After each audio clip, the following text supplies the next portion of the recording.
আমি রাত্রি 12টার সময় আমি রক্ত কোথায় থেকে দিবনি, নিজের রক্ত দিলে তো আমি মরে যাবো। এই জন্য আমি বললাম ঠিক আছে আজকে আজকে মাংনা রক্ত তো লে আর খেলে, আর আমাকে কিন্তু বিরক্ত করবি না কিন্তু রাত্রে।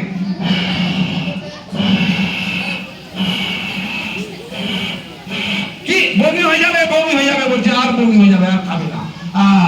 এই তো এই গ্লাস রক্ত ফেলে দেখলি খেয়ে নিবে। হ্যাঁ এই ভাবতে হবে। এই দেখলি খেলো তো, কিভাবে খেলো, ভাব দিলেই কিন্তু দেখবি আবার এই গ্লাস রক্তের মতো হইল। তার দিলেই হ্যাঁ লাঠি এক গ্লাস রক্ত, ওই দুটি গ্লাসের মাঝখানে যে ফাঁক থাকে না, ওই নিচের গ্লাসের রক্তটা কিন্তু উপরে উঠে যায় চাপ দিলে। এই চাপের জন্য এই জিনিস হয়, এটা যন্ত্রের কথা।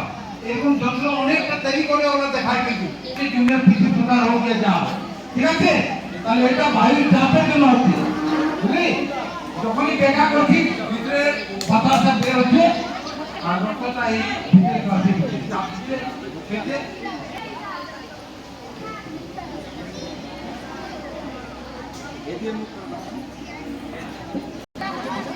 দাও দাও দাও দাও বিজ্ঞান মঞ্চে দাও দাও দাও দাও দাও দাও দাও হয়েছে। লাল হয়েছে না, আবার লাল হয়েছে। এই তো মনোকামনা এর পূরণ হচ্ছে রে, আর এর মনোকামনা পূর্ণ হবে। তো পড়াশোনা ভালো করেছি না রে তোরা? কি ওই